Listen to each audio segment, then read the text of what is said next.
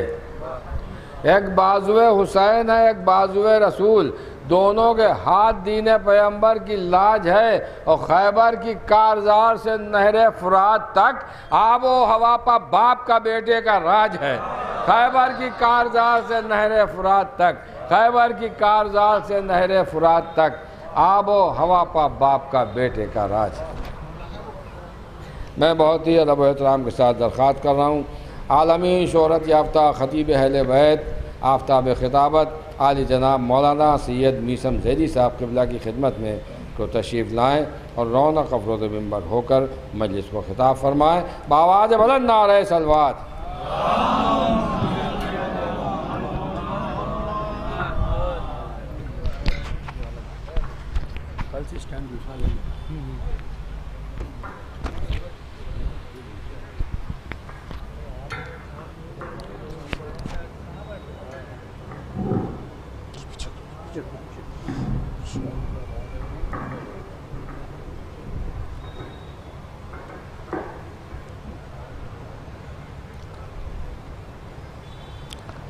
آپ حضرات سے گزارش ہے کہ ایک مرتبہ سورہ حمد غلام حیدر ابن محمد احسن اور مولانا اقبال صاحب اور ہمارے محمد علی عرف اغن بھائی ابن مرتضی حسین کے نام بہت الحمدللہ رب العالمین الرحمن الرحیم مالک یوم الدین اهدنا الصراط المستقیم صراط الذین انعمت علیہم غیر المغضوب علیہم ولا الضالین أحد الله الصمد لم يلد ولم يكن له كفوا أحد الصمد لم يلد ولم يكن له كفوا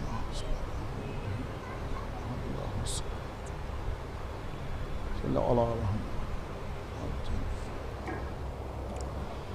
فاتحة الحمد لله رب العالمين الرحمن الرحيم اهدنا الصراط المستقيم صراط الذين أنعمت عليهم غير المغضوب عليهم ولا الضالين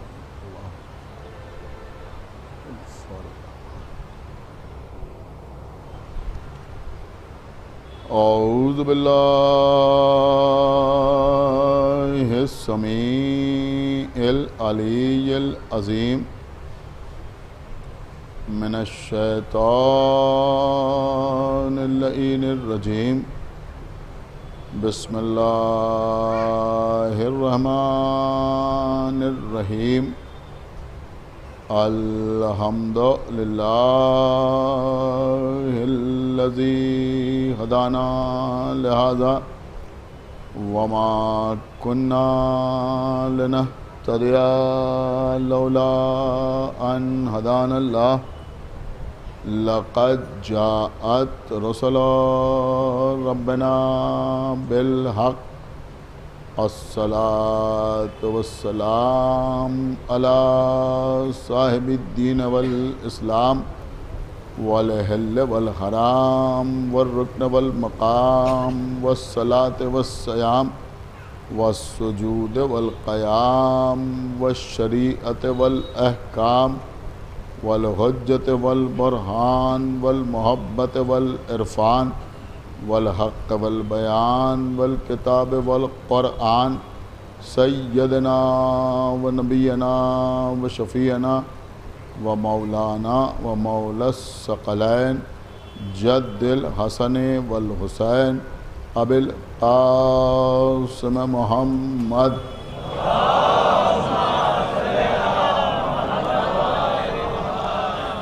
وعلى أهل بيته الطيبين الطاهرين المعصومين المظلومين المنتخبين المنتجبين الذين أذهب الله عنهم الرجس وطهرهم تطهيرا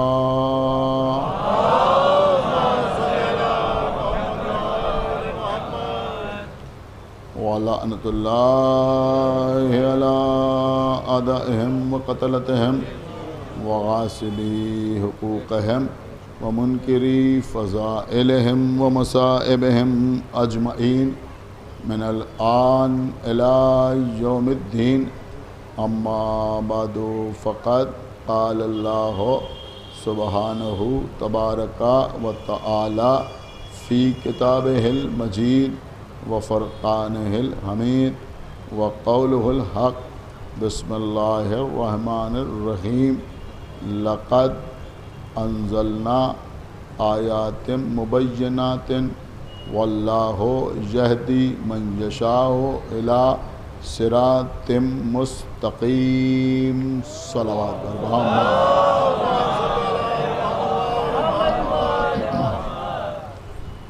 حضرات، ہدایت کے موضوع پر کل سے آپ سے گفتگو کا سلسلہ جاری و ساری ہے۔ سورہ مبارکہ نور کی 46ویں آیت ہے، جس میں ارشاد اقدس الہی ہو رہا ہے کہ بے شک اللہ آیات بینات کا نازل فرمانے والا ہے، اور اللہ جسے چاہتا ہے اسے صراط مستقیم کی ہدایت فرماتا ہے۔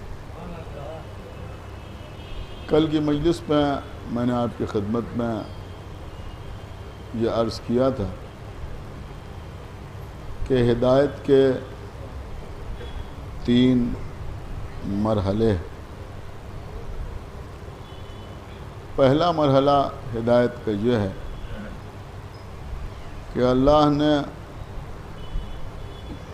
تمام وہ مخلوق کہ جو ذوی العقول کے زمرے میں نہیں آتے، مثلا زمین، آسمان، سورج، چاند، ستارے، بہتے ہوئے دریا، جمادات، نباتات، حیوانات، ان کو خلق کرنے کے بعد ان کی ضرورتوں کے مطابق ان کو ہدایت فرمائی۔ پھولوں کے لیے ہدایت یہ ہے کہ تم خوشبو بکھیرتے رہو، ستاروں کے لیے ہدایت یہ ہے کہ تم آسمان پر دمکتے رہو، چاند کے لیے ہدایت یہ ہے کہ تم اپنی چاندنی بکھیرتے رہو، سورج کے لیے ہدایت یہ ہے کہ تم چمکتے رہو، جانوروں کے لیے ہدایت یہ ہے کہ تم اپنے کھانے پینے کے ساتھ اللہ کی تسبیح کرتے رہو، اور یہ تمام کے تمام مخلوقات اللہ کی ہدایت کے مطابق اپنی زندگی گزار رہو۔ ہدایت کی دوسری منزل یہ ہے کہ ذوی العقول یعنی انسان اور جن، اللہ نے ان کی ہدایت کے لیے وہ طریقہ اختیار نہ کیا جو طریقہ غیر ذوی العقول کی ہدایت کے لیے اختیار کیا۔ ان کی ہدایت کے لیے اللہ نے نبی بھیجے، رسولوں کو مبعوث کیا، اپنے خاص بندوں کو امامت کے عہدے سے سرفراز فرمایا،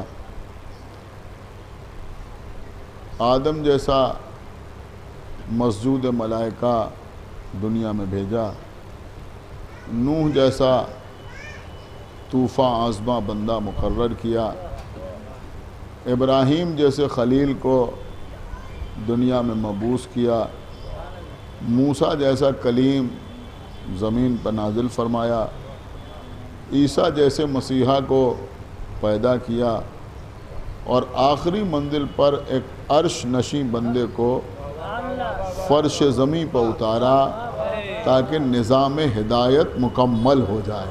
ایک صلوات پڑھے بر محمد.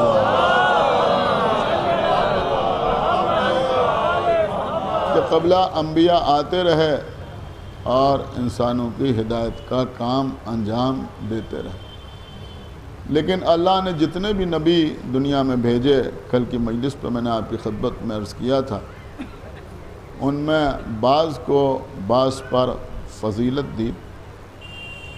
اور اگر آپ انبیاء کی زندگی کے اوپر نظر ڈالیں، کل میں یہ چیزیں پڑھ چکا ہوں، آج آپ کو فقط آج کے موضوع سے متصل کرنے کے لیے عرض کر رہا ہوں کہ ان میں بعض انبیاء ایسے تھے کہ جو مثلاً لوہاری کا کام کرتے تھے، کچھ ایسے تھے کہ جو خیاطی کا کام کرتے تھے، کچھ ایسے تھے کہ جو بھیڑ بکریاں چراتے تھے، کچھ ایسے تھے کہ جو بازار میں کوئی تجارت انجام دیتے تھے. میرے عرض کرنے کا مقصد یہ ہے کہ بھیڑیں چرانے سے لے کر بادشاہت تک، آپ نے غور فرمایا، جناب یوسف کو اللہ نے بادشاہ بنایا، جناب سلیمان کو حکومت عطا کی، تو الگ الگ قسم کے نبی دنیا میں آئے. لیکن جیسا کہ کل میں نے آپ کی خدمت میں عرض کیا تھا کہ اللہ نے کبھی کسی ایسے شخص کو نبی نہیں بنایا، رسول نہیں بنایا جس کا ماضی کردار کی مناسبت سے داغدار رہا. ایک صلوات پڑھے بر محمد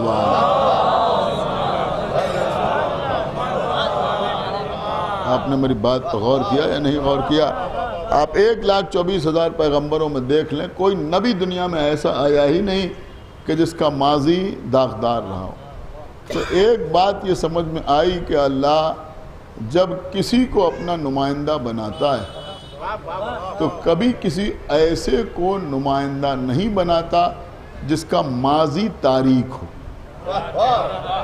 بس خدا کے لیے تھوڑا بیدار ہو جائیں، جس کا ماضی تاریک ہو.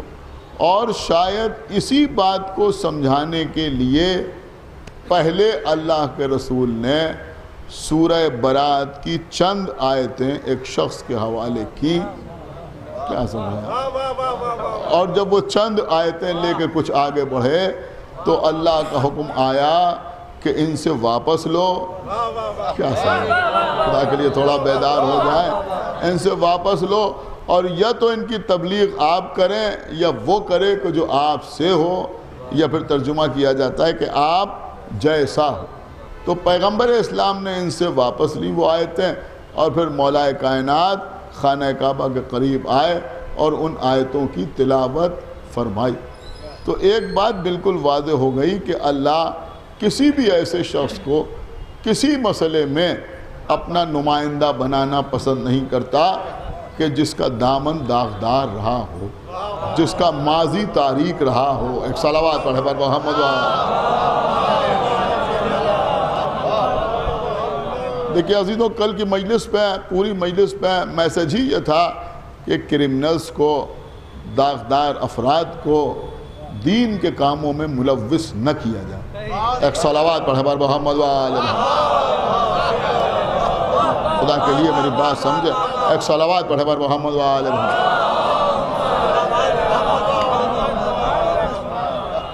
تو اللہ نے انبیاء بھیجے، انبیاء دنیا میں آئے اور لوگوں کے لیے تبلیغ کا کام انجام دیتے رہے. لیکن اللہ کی ہدایت کی پالیسی یہ رہی کہ انا ہدیناہ السبیل اما شاکرم و اما کفورا.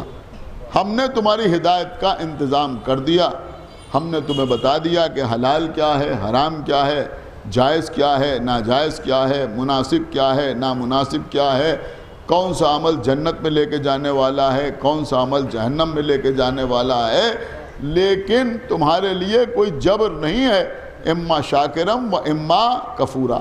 تمہارا جی چاہے تو تم شاکرین میں شامل ہو جاؤ، اور اگر تمہارا دل چاہے تو گروہ کفار میں شامل ہو جاؤ. اللہ کی طرف سے تمہارے لیے کوئی زبردستی نہیں ہے۔ اللہ نے کسی نبی کے ساتھ ملک الموت کو نہیں بھیجا کہ جو اس نبی کی بات مانے اسے چھوڑ دو، اور جو اس کی بات نہ مانے اس کی روح قبض کر لو۔ لوگ انبیاء پر ظلم کرتے رہے، مظالم ڈھاتے رہے، لیکن انبیاء کار تبلیغ کو انجام دیتے رہے۔ اب عزیزو، آج کی مجلس کی جو خاص بات میں آپ کی خدمت میں عرض کرنا چاہ رہا ہوں، پوری توجہ کے ساتھ آپ سماعت فرمائیں کہ جتنے نبی دنیا میں آئے، وہ کسی گھر کے لیے آئے ہوں، کسی خاندان کے لیے آئے ہوں، کسی قوم کے لیے آئے ہوں، کسی قبیلے کے لیے آئے ہوں، کسی شہر کے لیے آئے ہوں، کسی ملک کے لیے آئے ہوں، تمام انسانوں کے لیے آئے ہوں، یا جن و انس کے لیے آئے ہوں، یا عالمین کے لیے نبی بن کے آئے ہوں، جتنے بھی نبی دنیا میں آئے تو ان میں ایک بات ضرور مشترک رہی۔ وہ کیا؟ کہ بھئی نبی کہتے ہی اسے ہیں کہ جو خبر دینے والا ہو۔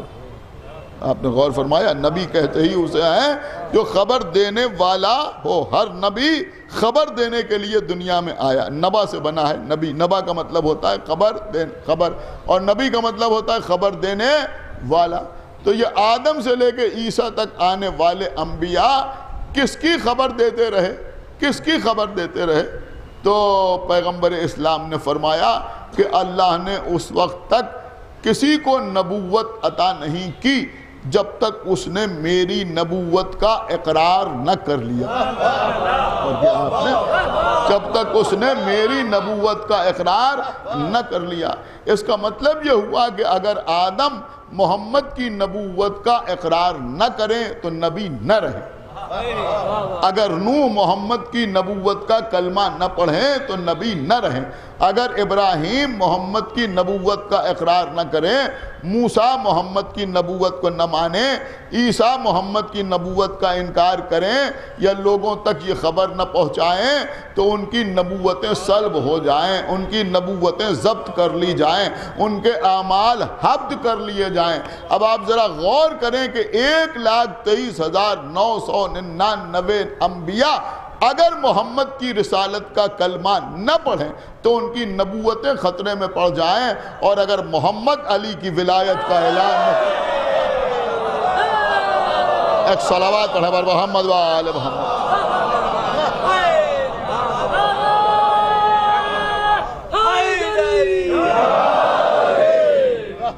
تو اللہ کیا کہہ رہا ہے؟ یا ایہا الرسول بلغ ما انزل الیک من ربک وَإِن لَمْ تَفْعَلْ فَمَا بَلَّغْتَ رِسَالَتَهُ وَاللَّهُ يَعْصِمُكَ مِنَ النَّاسِ۔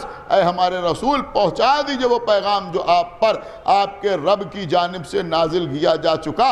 اگر آپ نے یہ نہ پہنچایا تو گویا آپ نے کار رسالت انجام نہیں دیا۔ بہت توجہ آپ حضرات کی چاہتا ہوں۔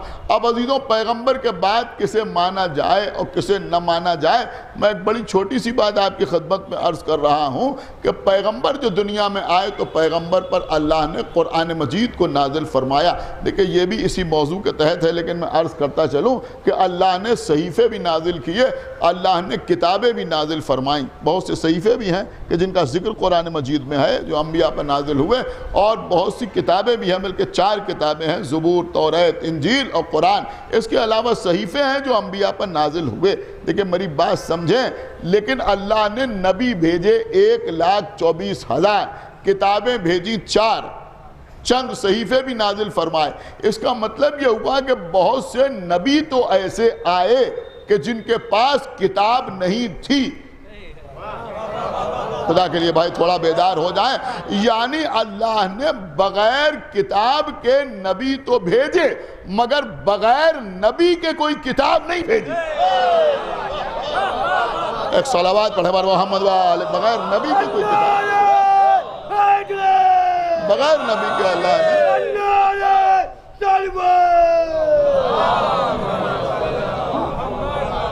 کوئی کتاب ایسے نازل نہیں ہوئی کہ وہ کتاب قوم کے اوپر نازل ہو جاتی یا امت کے اوپر نازل ہو جاتی۔ نہیں، کتاب جو نازل ہوئی وہ نبی ہی پر نازل ہوئی۔ سمجھ رہے ہیں آپ؟ کسی نہ کسی نبی ہی پر اللہ نے کتاب کو نازل فرمایا۔ تو کتاب تو نبی پر نازل ہوئی، بغیر نبی کے کتاب نازل نہیں ہوئی۔ اس کا مطلب یہ ہوا کہ صحیفوں اور کتابوں کے نزول ہی میں اللہ نے یہ بتا دیا کہ ہدایت بشری کی خاطر کتاب کافی نہیں ہے۔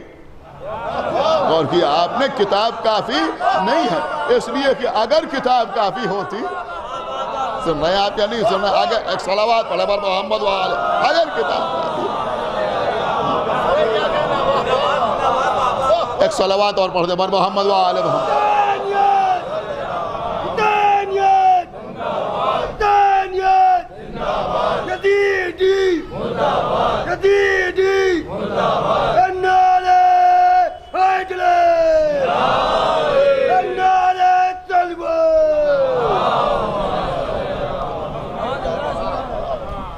تو اللہ نے کتاب کو کافی نہ سمجھا، بلکہ کتاب کو جو نازل فرمایا وہ نبی پر نازل فرمایا، اور نبی نے اس کتاب کی تلاوت لوگوں کے سامنے کی اور اس کتاب کے اعتبار سے لوگوں کی ہدایت فرمائی. اب پیغمبر اسلام پر بھی اللہ نے قرآن نازل فرمایا. کیا نازل فرمایا؟ قرآن نازل فرمایا. اب پیغمبر دنیا سے چلے گئے لیکن قرآن موجود رہا. تو اب جب قرآن موجود ہے تو اب ضرورت اس بات کی ہے یا نہیں ہے کہ اللہ صاف صاف کہہ رہا ہے کہ اِنَّا نَحْنُ نَزَّلْنَا الذِّكْرَ وَإِنَّا لَهُ لَحَافِظُونَ. ہم ہی ہیں اس کتاب کے نازل کرنے والے اور ہم ہی ہیں اس کی حفاظت کرنے والے. تو اللہ نے قرآن کو نازل فرمایا.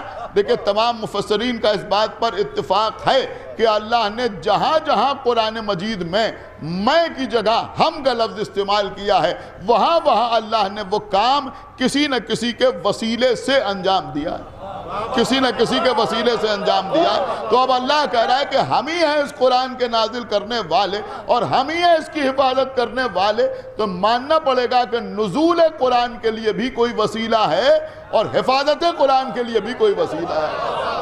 تو اللہ نے نزول قرآن کے لیے کسے وسیلہ بنایا؟ کہ جبرائیل کو وسیلہ بنایا. پروردگار کسی اور کو وسیلہ کیوں نہیں بنایا؟ کہ جبرائیل کو وسیلہ اس لیے بنایا کہ جبرائیل معصوم ہے. تو اب سمجھ میں آیا کہ جب نزول قرآن میں اللہ نے غیر معصوم کو وسیلہ نہیں بنایا. ایک صلوات پڑھے بر محمد وآلہ محمد. تو پھر حفاظت قرآن کے لیے اللہ کسی غیر معصوم کو وسیلہ کیسے بنائے گا؟ کیسے بنائے گا؟ دیکھیں ڈاکٹر اسد عباس صاحب کے گھر میں جو خمسہ ہوا ان کے عزاخانے میں، اس پہ میں نے یہ بات پڑھی تھی. اس وقت کیونکہ یہاں پر اکثریت ان لوگوں کی ہے کہ جو وہاں کی مجلسوں میں نہیں تھے، لہذا میں چاہتا ہوں کہ آپ تک یہ بات پہنچ جائے اور باہر جو دوسرے لوگ سن رہے ہیں ان تک بھی یہ بات پہنچ جائے کہ بھئی ہمارا عقیدہ اور ہمارا نظریہ قرآن کے سلسلے میں کیا ہے. قرآن کے سلسلے میں ہمارا نظریہ کیا ہے؟ دیکھیے عزیزوں، ایک الزام تو ہم پر سیدھا سیدھا یہ لگ جاتا ہے کہ شیعوں کے یہاں 40 پاروں کا قرآن ہے. اللہ اکبر، 40 پاروں کا قرآن ہے. نہایت سمجھدار مجمع میرے سامنے بیٹھا ہوا ہے. اما پارے 30 یا 40؟ پہلے رسول کی زبان سے پارے تو ثابت کرو.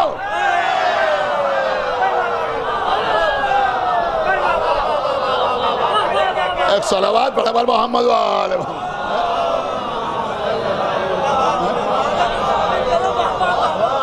مولا آپ کو سلامت رکھے جیسے آپ نے سماعت فرمایا ہے کہ بھئی شیعوں میں 40 پارے کا قرآن ہے. میں سمجھتا ہوں باہر کھڑے ہوئے افراد، سامنے بیٹھے ہوئے افراد میں کوئی خاموش نہیں رہے گا. بھئی آگے دیکھو کہ ہماری مسجد میں جو قرآن رکھا ہوا ہے اس پہ کتنے پارے ہیں، ہمارے گھر میں جو قرآن رکھا ہوا ہے اس پہ کتنے پارے ہیں. میں بہت بڑی بات آپ کی خدمت میں عرض کر رہا ہوں. 1400 سال سے ہم پر الزام لگا رہے ہو کہ شیعوں کے گھر میں 40 پارے کا قرآن ہے. اما اگر 40 پارے کا قرآن ہوتا تو 1400 سال میں کبھی تو ہمارا کوئی عالم، ہمارا کوئی مفسر، ہمارا کوئی مجدد، ہمارا کوئی مجتہد، ہمارا کوئی عالم، کیا سن رہا ہے، ہمارا کوئی مرجع تقلید، ہمارا کوئی مصنف، ہمارا کوئی مؤلف کسی معاملے میں تو کوئی آیت پیش کرتا اور یہ کہتا کہ یہ 32ویں پارے کی آیت ہے.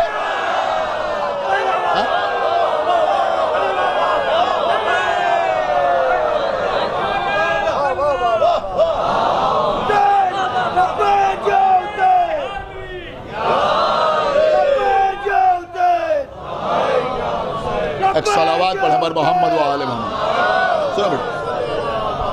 تو میں عرض یہ کر رہا تھا کہ کبھی ہمارے کسی آدمی نے کہا ہوتا بھائی ہمارے 36ویں پارے میں یہ آیت لکھی ہوئی ہے، ہمارے 37ویں پارے میں یہ آیت لکھی ہوئی ہے. اچھا دوسرا جملہ میں آپ کی خدمت میں عرض کر رہا ہوں کہ بھائی ٹھیک ہے ہمارے کسی عالم نے نہیں کہا، وہ چھپانا چاہتا تھا، وہ تقیہ کیے ہوئے تھا. کیا سن رہے ہیں آپ؟ وہ تقیہ کیے ہوئے تھا.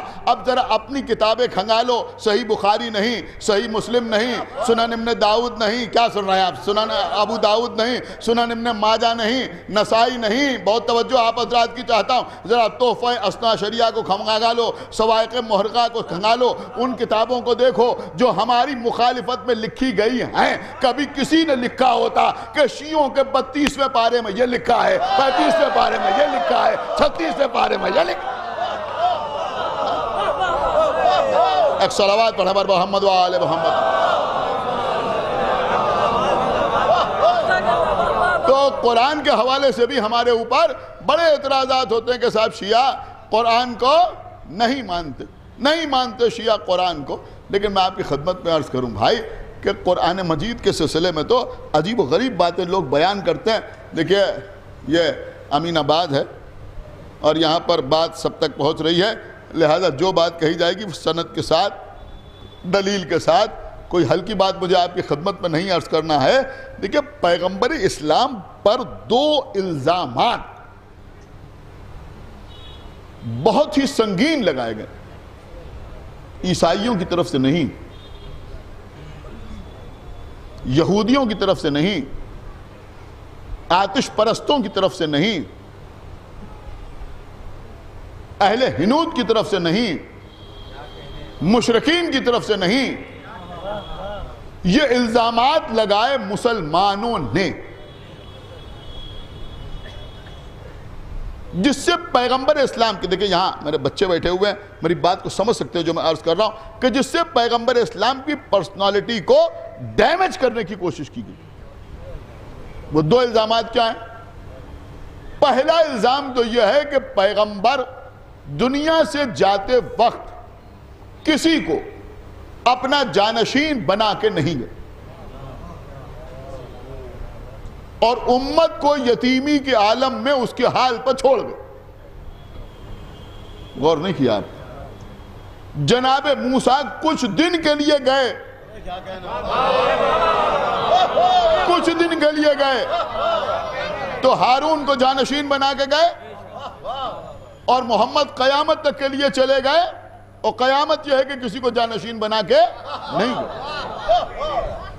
میں آپ سے پوچھتا ہوں، آپ کا اپنا جو مسئلہ ہے ٹھیک ہے اس کو جانے دیجئے، لیکن اگر کسی غیر کے سامنے جو مسلمان نہ ہو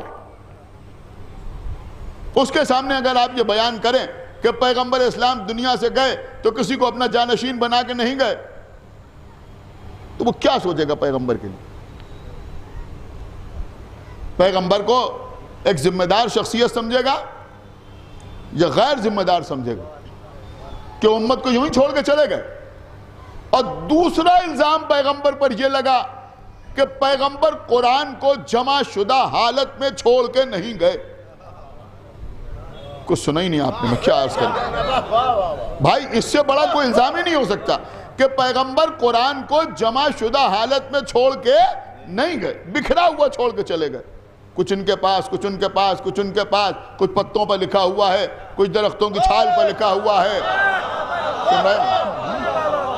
کچھ پتھروں کی تختیوں پر لکھا ہوا ہے، کچھ ان کے حافظے میں اور کچھ ان کے حافظے میں. اس طرح پیغمبر قرآن کو بکھرا ہوا چھوڑ کے چلے گئے.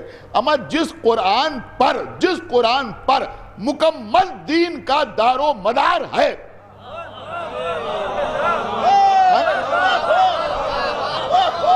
نہیں سن رہے ہیں شاید آپ؟ اسی کو پیغمبر ایسے ہی چھوڑ کے چلے گئے، کچھ ان کے پاس اور کچھ ان کے پاس اور کچھ ان کے پاس.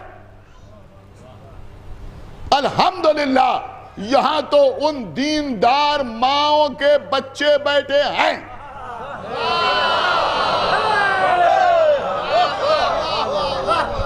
جن کی ماؤں نے بچوں کو اس حد تک احترام قرآن کی تعلیم دی ہے کہ اگر الماری کی سب سے اوپر والے حصے میں قرآن رکھا ہے تو بیٹا اس الماری کی طرف پاؤں کر کے نہ لیٹنا.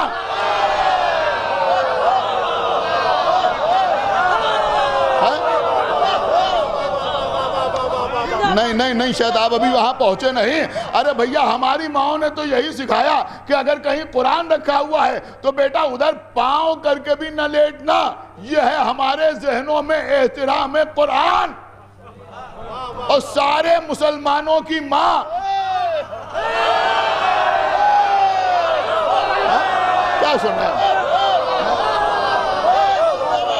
پتوں پر قرآن لکھا ہوا ہے اور اسے چارپائی کے نیچے رکھ کے لیٹ گئی.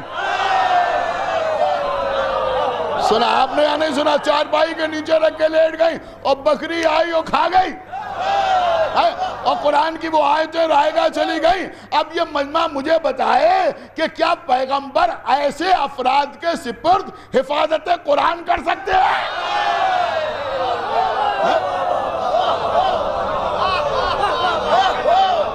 ایک صلوات اور پڑھے بر محمد و آل محمد.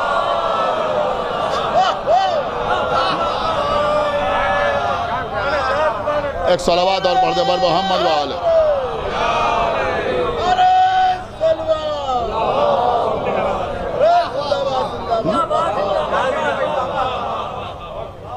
یہ جو آج یہ کہا جاتا ہے کہ صاحب بس قرآن کافی ہے ہماری ہدایت کے لیے.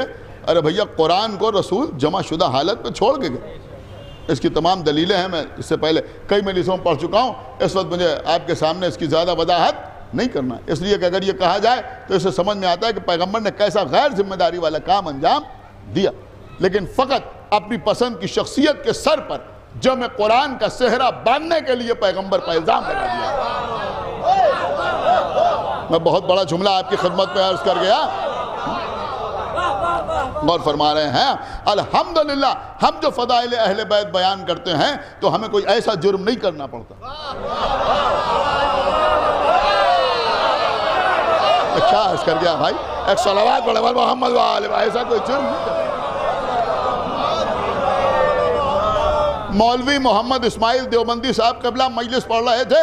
ایک شخص نے کھڑے ہو کے ان سے کہا کہ قبلہ ایک بات سمجھ میں نہیں آتی. کہ کیا سمجھ میں نہیں آتا؟ کہ ہمارے یہاں بھی خطبہ ہوتے ہیں, ہمارے یہاں بھی مقررین ہوتے ہیں, ہمارے یہاں بھی قاری صاحبان ہوتے ہیں, ہمارے یہاں بھی مفتی لوگ ہوتے ہیں, وہ تقریریں کرتے ہیں, جلسوں میں بولتے ہیں, بیان دیتے ہیں, لیکن جیسی روانی آپ کے خطبہ میں پائی جاتی ہے جب وہ فضائل اہل بیت بیان کرتے ہیں. دیکھیں پوچھی بھی عجیب بات, جیسی روانی آپ کے خطبہ میں پائی جاتی ہے, آپ کے ذاکرین میں پائی جاتی ہے, ایسی روانی ہمارے یہاں نہیں پائی جاتی. کیا جواب دیا اسماعیل دیوبندی نے؟ انہوں نے کہا بات یہ ہے کہ اہل بیت کے فضائل سنانے کے لیے ہمیں کچھ بنانا نہیں پڑتا.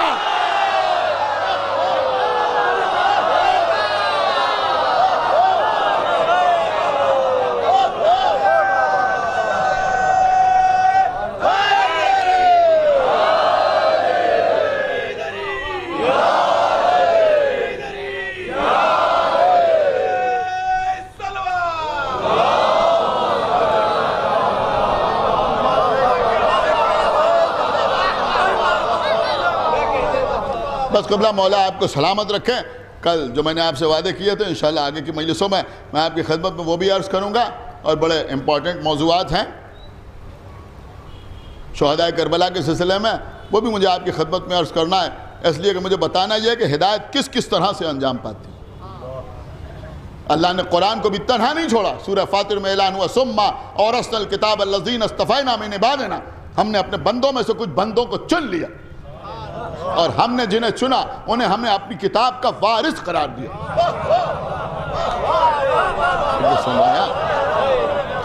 جنہیں ہم نے چنا انہیں ہم نے اپنی کتاب کا وارث قرار دیا. وارث قرار دیا تو ہم کو جو اس بات کا یقین ہے کہ قیامت تک قرآن محفوظ ہے, وہ اسی لیے یقین ہے کہ قرآن کا وارث زندہ ہے.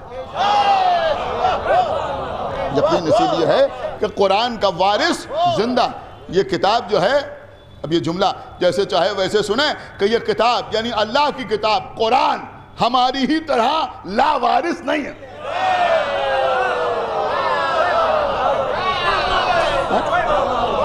نہ یہ قوم لا وارث ہے, نہ اس کی کتاب لا وارث. تو یہ ہے ہدایت بشری. اللہ نے ہدایت بشری کی خاطر 1,24,000 انبیاء کو بھیجا. 1,24,000 انبیاء کو بھیجا. بس سنیے، بڑی قیمتی بات میں آپ کی خدمت میں عرض کر رہا ہوں.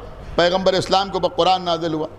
قرآن مجید کی ایک آیت ہے جو میں سمجھتا ہوں زیادہ تر علماء، خطباء، ذاکرین اس آیت کو عنوان بیان کے طور پر پڑھتے رہتے ہیں. وَمَا خَلَقْتُ الْجِنَّ وَالْإِنسَ إِلَّا لِيَعْبُدُونَ. اللہ کہہ رہا ہے کہ ہم نے جنوں کو اور انسانوں کو نہیں پیدا کیا مگر اس لیے کہ وہ ہماری عبادت کرے. تو ایک بات تو یہ سمجھ میں آئی کہ رسول اللہ جو نبی بن کے آئے تو صرف انسانوں کے لیے نبی بن کے نہیں آئے. آپ کو سمجھ رہے ہیں یا نہیں سمجھ رہے ہیں؟ صرف انسانوں کے لیے نبی بن کے نہیں آئے، نہیں، جنوں کے لیے بھی نبی بن کے آئے. غور کیا آپ نے؟ دیکھیں میں کل اس کی ساری وضاحتیں کر چکا ہوں. تو رسول انسانوں کے لیے بھی امام بن کے آئے اور جنوں کے لیے بھی امام بن کے، نبی بن کے آئے. اب عزیزوں، جو محمد انسانوں کے لیے بھی نبی ہے اور جنوں کے لیے بھی نبی ہے، آپ انصاف سے مجھے بتائیں کہ کیا انسانوں کو تنہا یہ حق ہے کہ وہ اجماع کر کے اس کا جانشین طے کر لے؟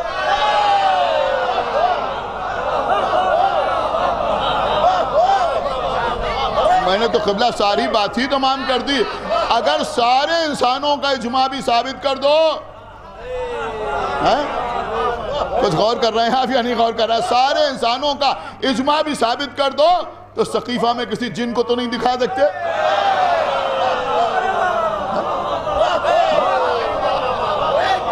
میں کچھ عرض کر رہا ہوں، کسی جن کو تو نہیں دکھا سکتے. اس کا مطلب یہ ہوا کہ نبی کے بعد نبی کا جانشین بھی ایسا ہونا چاہیے. لیکن میں ہلکی بات کرنے کا عادی نہیں ہوں کہ جو انسانوں کے لیے بھی رہبر اور رہنما ہو اور جنوں کے لیے بھی ہادی ہو. ہے کوئی؟ غور کر رہے ہیں آپ؟ ہے کوئی؟ اب میں کہتا ہوں میسم زیدی سے نہ پوچھو، اس مجمع سے نہ پوچھو، اپنے امام سے پوچھو.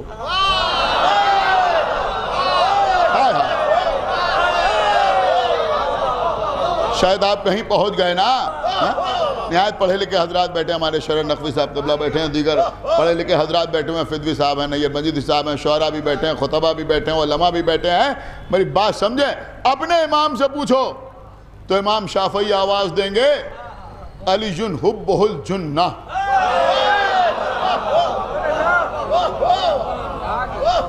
علی حبہ الجنہ، علی کی محبت آگ سے بچانے والی.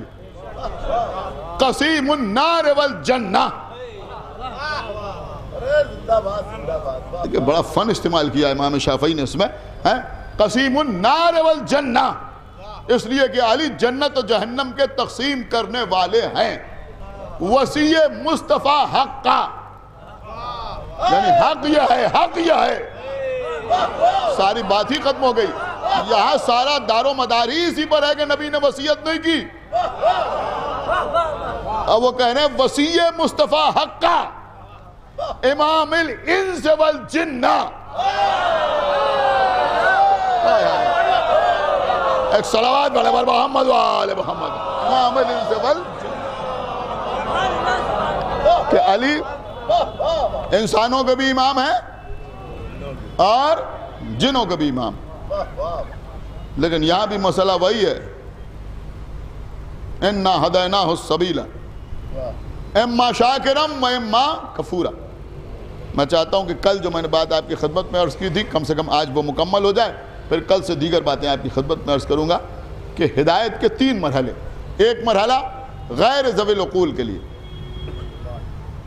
دوسرا مرحلہ ہدایت کا ذوی العقول کے لیے جہاں انبیاء بھیجے جا رہے ہیں، جہاں رسول بھیجے جا رہے ہیں. تیسرا مرحلہ ہدایت کا مومنین و صالحین کے لیے.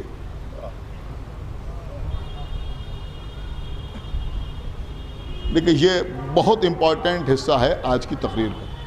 خدا کے لیے ایک ایک لفظ پر غور کیجئے گا. یہ آخری حصہ جو ہے ہدایت کا، اسی کو کہتے ہیں توفیق. میری بات سمجھا آپ یا نہیں سمجھا؟ اسی کو کہتے ہیں توفیق. دیکھیں قبلہ آج کل اس لفظ کو توفیق کو زیادہ تر لوگ بہت غلط انداز سے استعمال کرتے ہیں. توفیق, کسی سے پوچھے آپ نماز نہیں پڑھتے؟ یہ کہا اللہ توفیق دے گا تو پڑھیں گے.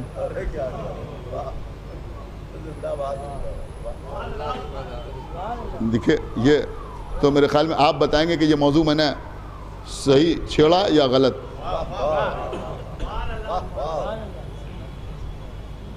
توفیق کے لفظ کو اوپر جتنا ظلم ہوتا ہے اتنا شاید کسی کو ہوتا ہی نہیں.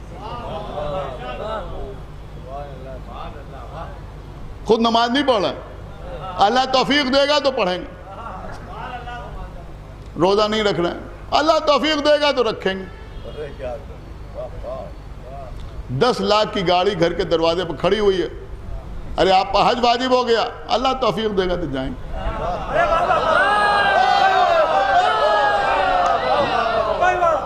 کیا مطلب؟ آپ سمجھ رہے ہیں میری بات؟ اس کا کیا مطلب ہو؟ آپ کو اللہ نے ماشاءاللہ اتنی دولت دی ہے, زیارت کے لیے آپ نہیں جا رہے ہیں, مولا بلائیں گے تو جائیں گے.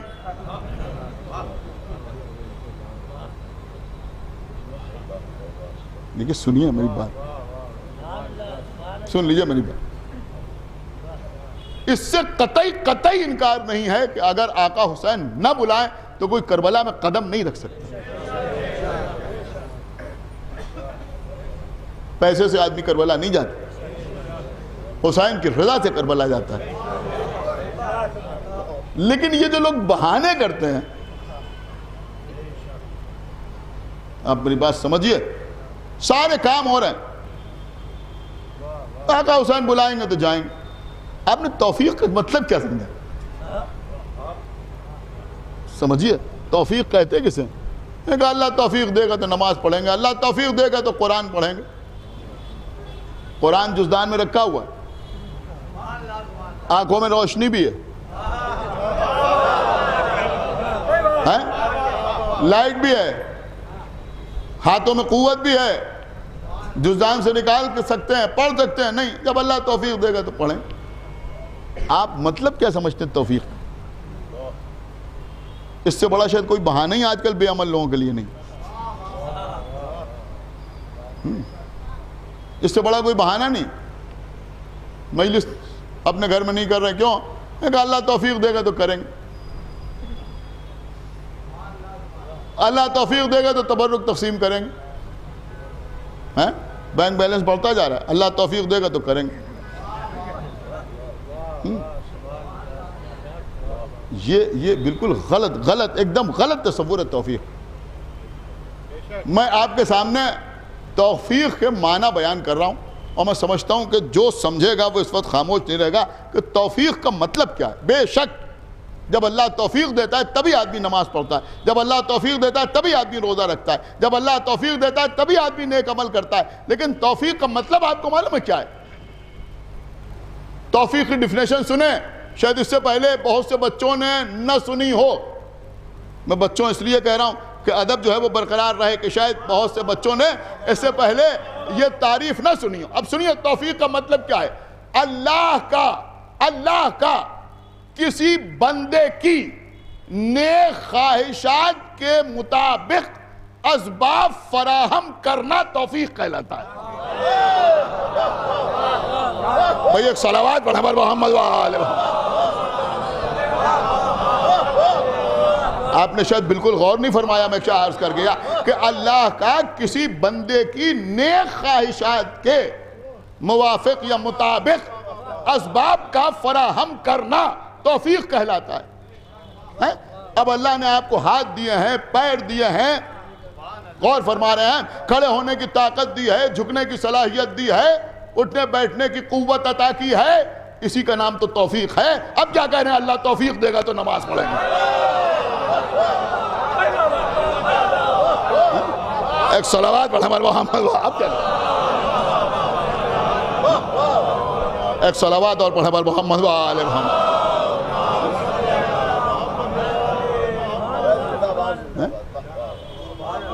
بھیا آپ کی نیک خواہش تو ہو، یہاں تو نیک خواہش ہی نہیں ہے، ہزار بہانے ہیں۔ حج کے لیے رقم موجود ہے، یہ ہو جائے، وہ ہو جائے، وہ ہو جائے، وہ ہو جائے، وہ ہو جائے۔ آپ دیکھیے، اب میں کیسے آپ کی خدمت میں عرض کروں کہ زیادہ تر افراد کا مسئلہ یہ ہے کہ وہاں تک دین کے حامی ہزاروں، جہاں تک ہاتھ سے دنیا نہ جائے۔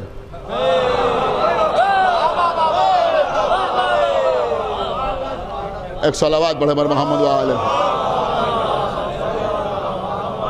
وہاں تک دین کے حامی ہزاروں، جہاں تک ہاتھ سے دنیا نہ جائے۔ ایسے تمام مسائل فوراً سمجھ میں آ جاتے ہیں، فوراً سمجھ میں آ جاتے ہیں۔ ارے بھائی بیٹیاں ہیں، حج کے لیے کیسے چلے جائیں؟ کس کتاب میں یہ مسئلہ پڑھا؟ کس کتاب میں یہ مسئلہ پڑھ لیا؟ بھائی اتنی سی بیٹیاں ہیں۔ ایک صلوات پڑھے بر محمد وآلہ محمد۔ غور کر رہے ہیں آپ؟ میں کہا نہیں ہم حج کے لیے نہیں جائیں گے۔ کیوں؟ ابھی بیٹیاں ہیں۔ صرف مسئلہ اتنا سا ہے قبلہ کہ اگر بیٹیاں ہیں اور حج کی رقم آپ کے پاس موجود ہے اور مسئلہ یہ آ جائے کہ بیٹی کی شادی کریں یا حج کے لیے جائیں، اگر یہ سامنے مسئلہ آ جائے تو ٹھیک ہے، بیٹی کی شادی کر دیجیے۔ آپ سمجھے نہیں میں کیا عرض کر رہا ہوں؟ لیکن اس کی نزاکت کو تو سمجھیے جو میں عرض کر رہا ہوں کہ بیٹی کی شادی کر دیجئے، حج کے لیے نہ جائیے۔ صرف اتنا سا مسئلہ ہے، مگر اگر اتنی ہی رقم ہے کہ حج کے لیے جائیں یا کار خریدیں تو کار نہیں خرید سکتی۔ ایک صلوات پڑھیں بر محمد، پہلے حج کے لیے۔ ایک صلوات اور پڑھ دے بر محمد وآلہ محمد۔ تو یہ توفیق والا مسئلہ جو ہے وہ عجیب و غریب لوگوں نے بنا رکھا ہے۔ میں کہا امام حسین بلائیں گے تو حج کے لیے جائیں گے، وہ بلائیں گے تو حج کے لیے جائیں گے، وہ بلائیں گے تو زیارت کے لیے جائیں گے۔ ارے آپ نے پاسپورٹ بنوایا،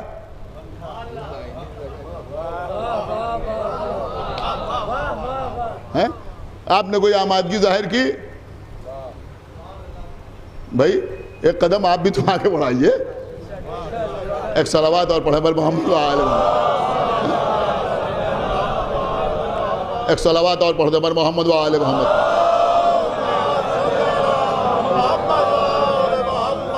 اب یہ کہ ہم تو جائیں گے تو پوری فیملی کے ساتھ جائیں گے۔ اللہ اکبر، آپ ذرا غور کریں، ہم کہاں کی بات کر رہے ہو؟ ہم جائیں گے تو پوری فیملی کے ساتھ جائیں گے۔ وہاں زہیر قین اپنی زوجہ سے کہہ رہے ہیں میں تمہیں طلاق دے رہا ہوں، میں جا رہا ہوں حسین کے پاس۔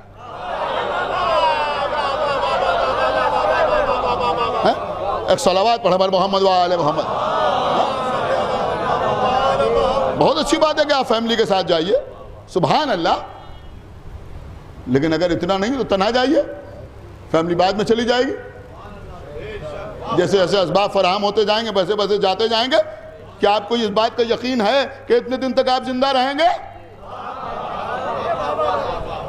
ایک صلوات پڑھے بر محمد وآلہ محمد۔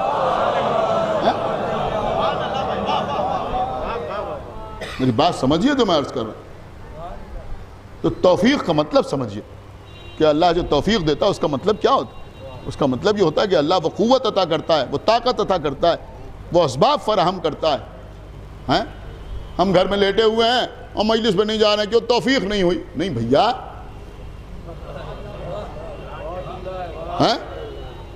سواری نہیں تھی کیسے جائیں؟ ارے بھیا گھر سے نکلو تو، کیا سن رہے ہیں آپ؟ گھر سے نکلو تو، غور فرما رہے ہیں؟ اب ہوتا ہے یا نہیں ہوتا؟ آپ مجھے بتائیے۔ میں کہا بھائی سواری نہیں تھی، سمجھ میں نہیں آ رہا تھا اس وقت کیا ہوگا، پانی برس رہا تھا، لیکن گھر سے نکلے مجلس پہ جانے کے لیے، فوراً پتہ چلا کوئی گاڑی آگے رکی، اس سے کہاں جا رہے ہیں؟ کہا مجلس پہ جانا، کہا یہ بیٹھیے، اسے کہتے ہیں توفیق۔ ایک صلوات پڑھے بر محمد وآلہ، ویسے کہتے ہیں۔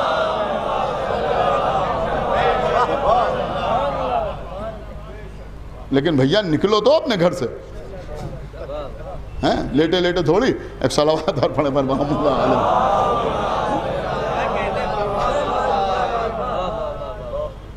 تو اللہ جسے توفیق دے. بے شک توفیق کا مطلب ہے اسباب فراہم کرنا، اسباب فراہم کرنا. بس ہم خدا کی ایسے ایسے لوگوں کو زیارت کربلا کے لیے جاتے دیکھا ہے.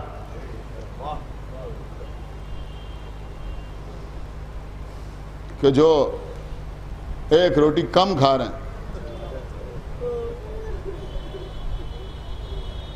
کہ یہ رقم بچے گی تو اس سے ہم زیارت سرکار سید الشہداء کے لیے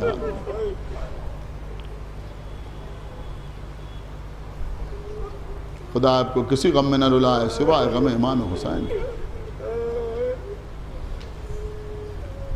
دیکھیے امام حسین کا 40 آ رہا ہے.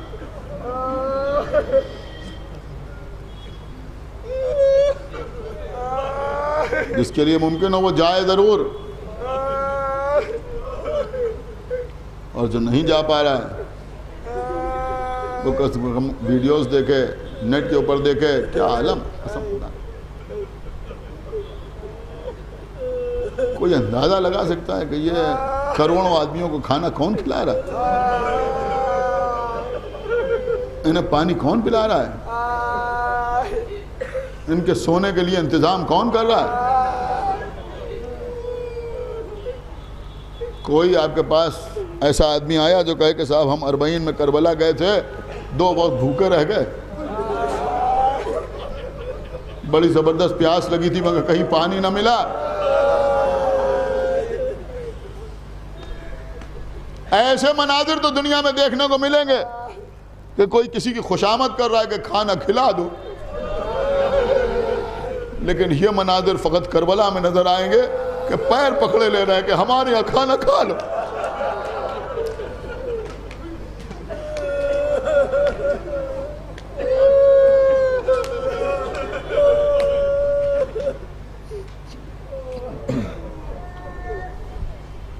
اور میں اشارتاً کہہ رہا ہوں، سمجھنا آپ کا کام. اور دیکھیے زیادہ کوشش کی ضرورت نہیں ہے، صرف ہم اپنے اپنے گھر کو سنبھال لیں، معاشرہ خود سنبھل جائے گا. اپنے گھر کی خواتین، اپنے گھر کے بچے، اپنے گھر کے افراد 40 میں حسین کے نام پر بٹتا ہوا لنگر دیکھ کر کم سے کم یہ شعور تو پیدا ہونا چاہیے کہ تبرک کیسے حاصل کیا جائے. بس باقی آپ کا کام، اس سے زیادہ میں یہاں پر کہہ نہیں سکتا. سمجھ رہے ہیں؟ اس لیے کہ نظم و ضبط حسینیوں کا شعار ہے. ہماری جان قربان، چھوٹے چھوٹے بچے ہاتھوں میں پانی کے کوزے لیے ہوئے دوڑ رہے ہیں.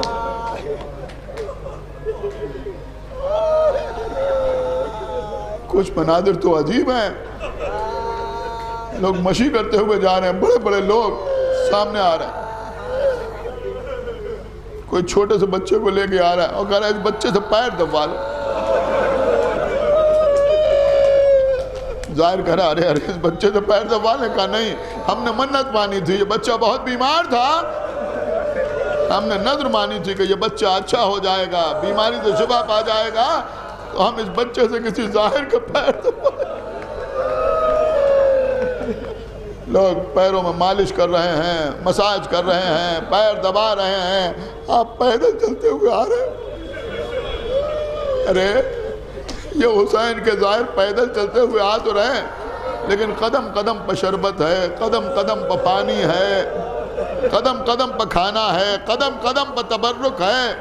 جہاں چاہتے ہیں وہاں بیٹھ جاتے ہیں، جہاں چاہتے ہیں وہاں آرام کرتے ہیں، لیکن لوگ پیر دبانے کے لیے تیار ہیں. لیکن ہمارا چوتھا امام کربلا سے کوفے، کوفے سے شام، ہاتھوں میں دوہری دوہری ہتھکڑیاں، پیروں میں دوہری دوہری بیڑیاں پڑی ہوئی ہیں.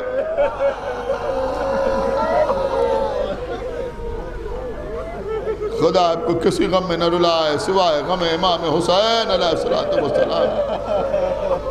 عزیزوں کسی نے پوچھا ہمارے امام سے، مولا کربلا سے شام تک کس عالم میں آئے؟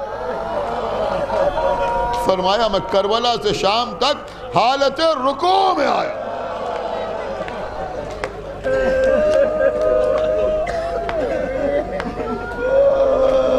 مولا کیوں؟ کہا اس لیے کہ جو زنجیر میری کمر پہ مدھی ہوئی تھی اسی کے ساتھ میرے لال محمد باقر کو باندھ دیا گیا۔ اگر میں کمر سیدھی کر کے چلتا تھا تو میرا بچہ زمین پر گر پڑتا تھا۔ بس مجلس تمام ہو گئی۔ آخری جملے، عزیزو کربلا میں امام حسین جو آئے تھے تو صرف خواتین کو لے کے نہیں آئے تھے، چھوٹے چھوٹے بچوں کو بھی لے کے آئے تھے۔ مولانا آغا مہدی صاحب قبلہ نے ایک کتاب لکھی ہے سکینہ بنت الحسین، بڑی اچھی کتاب ہے، نیٹ پہ آپ کو دستیاب ہو جائے گی۔ یہ آغا مہدی صاحب قبلہ اسی شہر کے رہنے والے تھے، بعد میں پاکستان ہجرت کر گئے تھے۔ بڑی اچھی کتابیں لکھی ہیں، تاریخ لکھنؤ بھی ان کی بہترین تصنیف ہے، اور بھی بہت سی کتابیں، ازواج النبی اور دیگر کتابیں تحریر کی۔ ان کی کتاب ہے سکینہ بنت الحسین، اس میں انہوں نے غضب کی بات لکھی۔ آقا حسین اپنے ساتھ خواتین کو لے کے آئے، اس لیے لے کے آئے کہ دنیا کو معلوم ہو کہ ہم جنگ کرنے کے لیے نہیں جا رہے، لیکن دنیا حیرت کرتی ہے کہ آقا حسین یہ چھوٹے چھوٹے بچوں کو کیوں لے کے آئے؟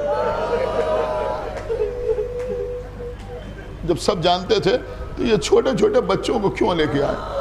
بڑی غضب کی بات انہوں نے لکھی ہے۔ انہوں نے لکھا کہ بات یہ ہے کہ اگر کربلا کے میدان میں بنی ہاشم، یہ جملہ سنیے گا، آپ رو رہے ہیں، رو رو کے سنیے، انہوں نے لکھا کہ کربلا میں اگر بنی ہاشم اپنی پیاس کا اظہار کرتے تو یہ غیرت کے خلاف تھا، اور اگر غیر ہاشمی افراد یعنی انصار حسین اپنی پیاس کا اظہار کرتے تو یہ وفا کے خلاف تھا۔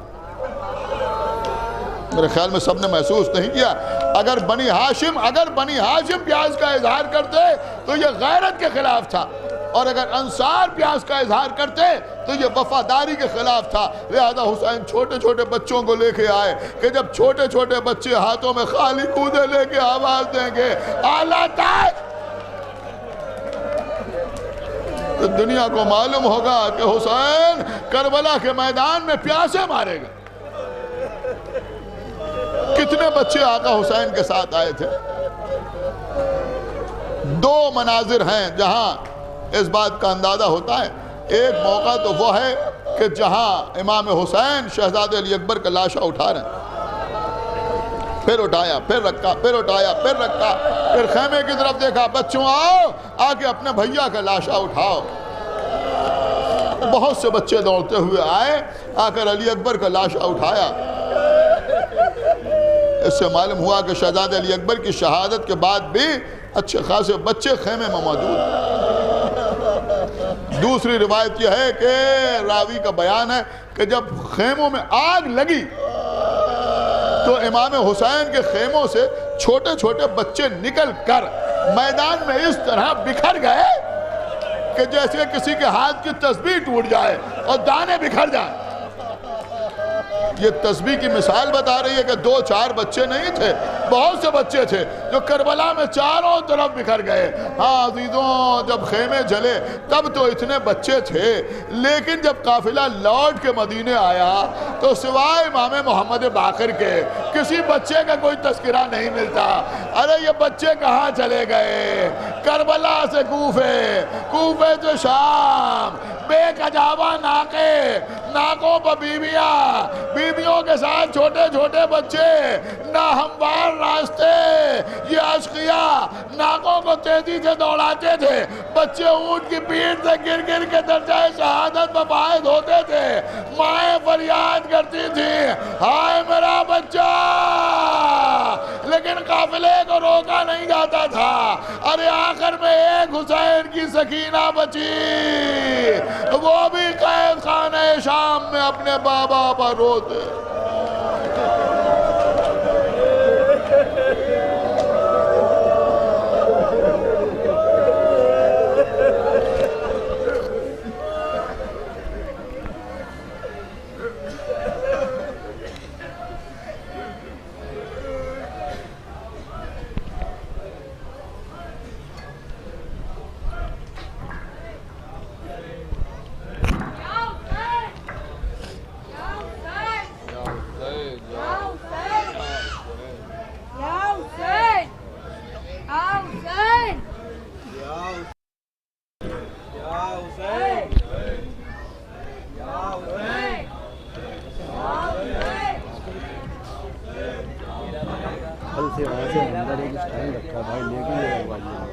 آپ دیکھ رہے ہیں کہ بھاری ہوا جا رہا ہے، باہر میں جھکا جا رہا ہے. مسئلہ یہ ہوتا ہے کہ گم میں سلوشن نہیں ہے، جو چیز اندر ہے وہ لے لو.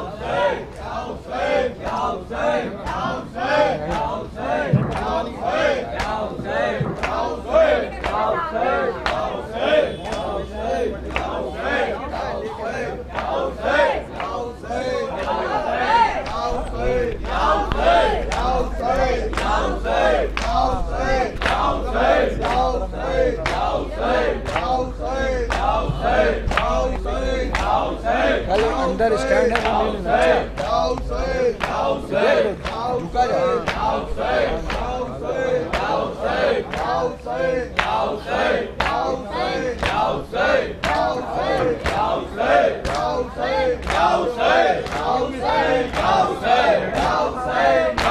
میں کیا کروں میرے جینے کی کوئی آس نہیں، تیرا جلا ہوا جھولا بھی میرے پاس نہیں، میں کیا کروں میرے جینے کی کوئی آس نہیں، تیرا جلا میرے جینے کی کوئی آس نہیں، تیرا جلا ہوا جھولا بھی میرے پاس نہیں، میں کیا کروں میرے جینے کی کوئی آس نہیں، میں کیا کروں میرے جینے کی کوئی آس نہیں، کہ تیرے بعد ستم اور ہو گئے بیٹا، کہ تیرے باپ بھی مقتل میں سو گئے بیٹا، بہت غریب کوئی نہیں یہاں میرا، میں کیا کروں میرے جینے کی کوئی آس نہیں، میں کیا کروں میرے جینے کی کوئی آس نہیں، لگی تھی آگ جو جھولے میں وہ بجھاتی رہی، سمجھ کے تیری امانت گلے لگاتی رہی، مگر لائی نہائے وہ مجھ سے چھین لیا، میں کیا کروں میرے جینے کی کوئی آس نہیں، میں کیا کروں میرے جینے کی کوئی آس نہیں، میں کیا کروں کہ تیری یاد مجھ کو آتی ہے، کہاں یہ غم زدہ مادر سکون پاتی ہے، بچا نہیں ہے کوئی میرا آسرا بیٹا، میں کیا کروں میرے جینے کی کوئی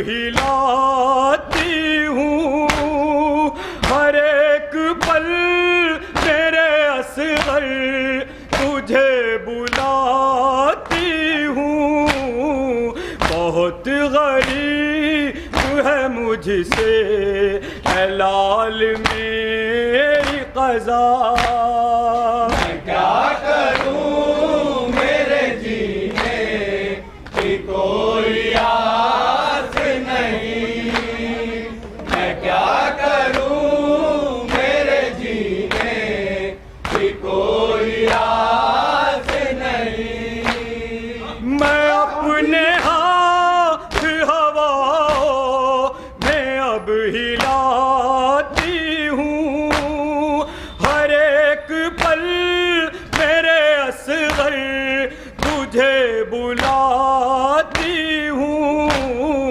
بہت قریب ہے مجھ سے اے لال میری قضا میں کیا کروں میرے جینے کی کوئی آس نہیں میں کیا کروں میرے جینے کی کوئی آس نہیں میرا سکون تھا میرا جگر تیرا جھولا جلا ہوا ہی صحیح تھا مگر تیرا جھولا مگر لائی نہارے یہ ظلم مجھ پر کیا میں کیا کروں میرے جینے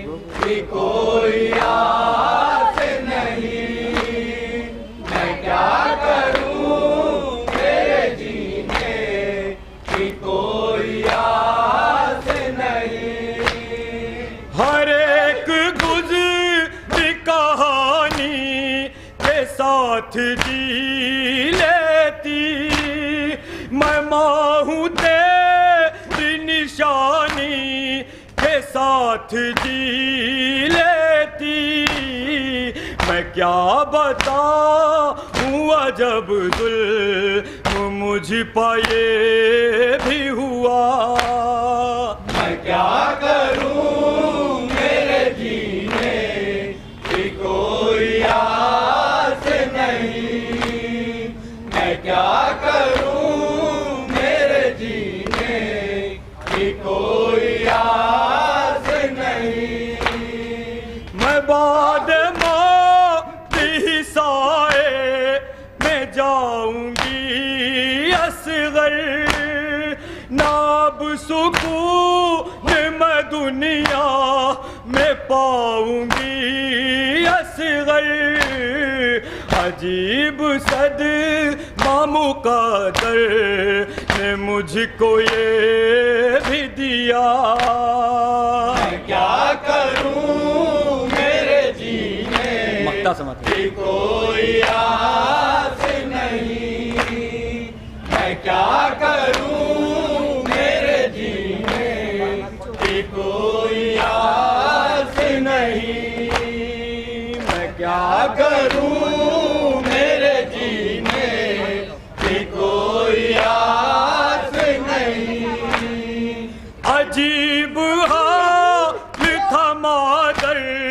دائے شرر نقوی وہ اپنے نور نظر سے یہ بین کرتی رہی کیوں میں کیسے میرے لال اے میرے بیٹا میں کیا کروں میرے جینے کی کوئی آس نہیں میں کیا کروں میرے جینے کی کوئی آس نہیں میں کیا کروں میرے جینے کی کوئی آس نہیں میں کیا کروں میرے جینے کی کوئی آس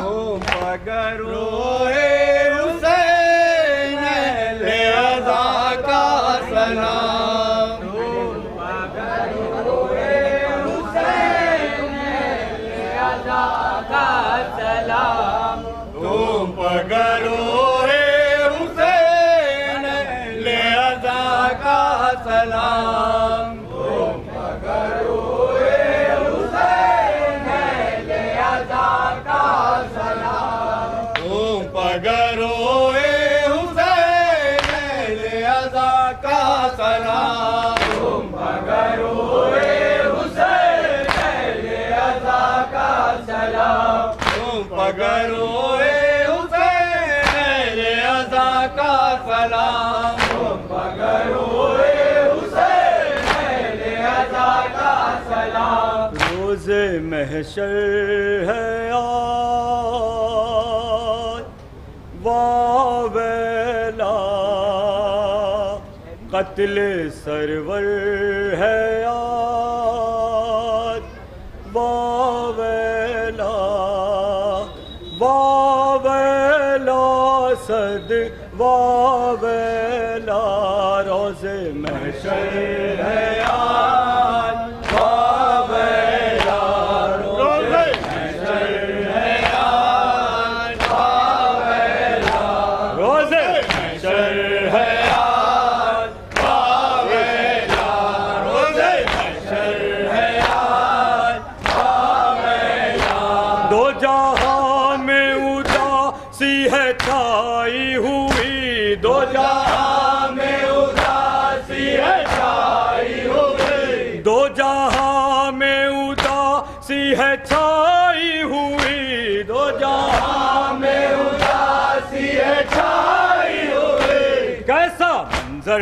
ہے آج واویلا روز محشر ہے آج واویلا روز محشر ہے آج واویلا چومتے تھے جسے مصطفیٰ وہ گلا چومتے تھے جسے مصطفیٰ وہ گلا چومتے تھے جسے مصطفیٰ وہ گلا چومتے تھے جسے مصطفیٰ وہ گلا زیر خنجر ہے آج واویلا روز محشر ہے آج واویلا روز محشر ہے آج واویلا فاطمہ نے کہا ظالموں میں گھرا فاطمہ نے کہا ظالموں میں گھرا فاطمہ نے کہا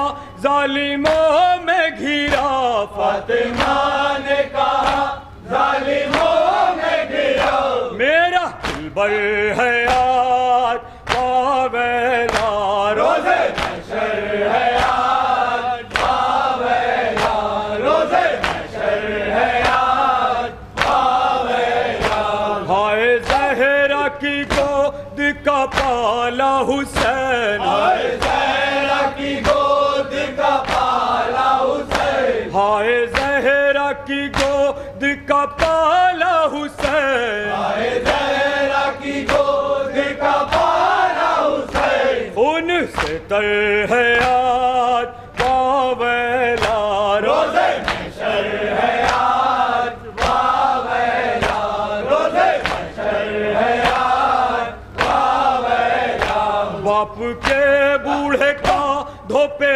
ہائے ستم باپ کے بوڑھے کا دھوپے ہائے ستم باپ کے بوڑھے کا دھوپے ہائے ستم باپ کے بوڑھے کا دھوپے ہائے ستم لاش اکبر ہے آج واویلا روز محشر ہے آج واویلا روز محشر ہے آج واویلا ہائے غربت یتیم کی دہلیز پر ہائے غربت یتیم کی دہلیز پر ہائے غربت یتیم کی دہلیز پر ہائے غربت یتیم کی دہلیز پر شاہ کی کر ہے آج باویلا روزے محشر ہے آج باویلا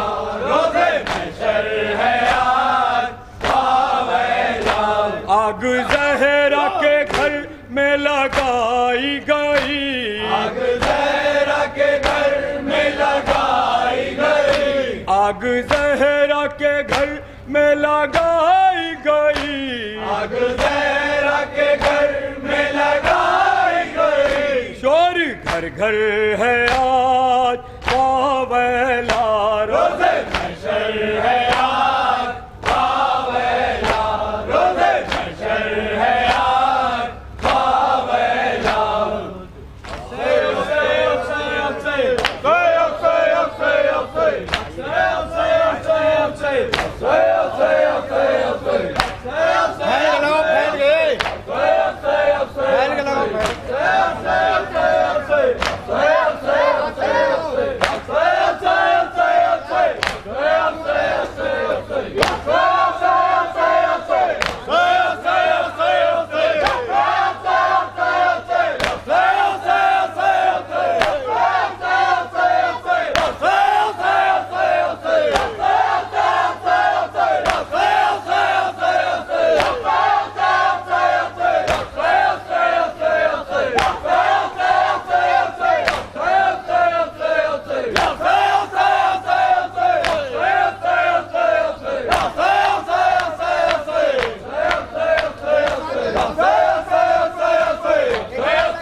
السلام على الحسين وعلى علي بن الحسين وعلى أولاد الحسين وعلى أصحاب الحسين. السلام عليكم ورحمة الله وبركاته.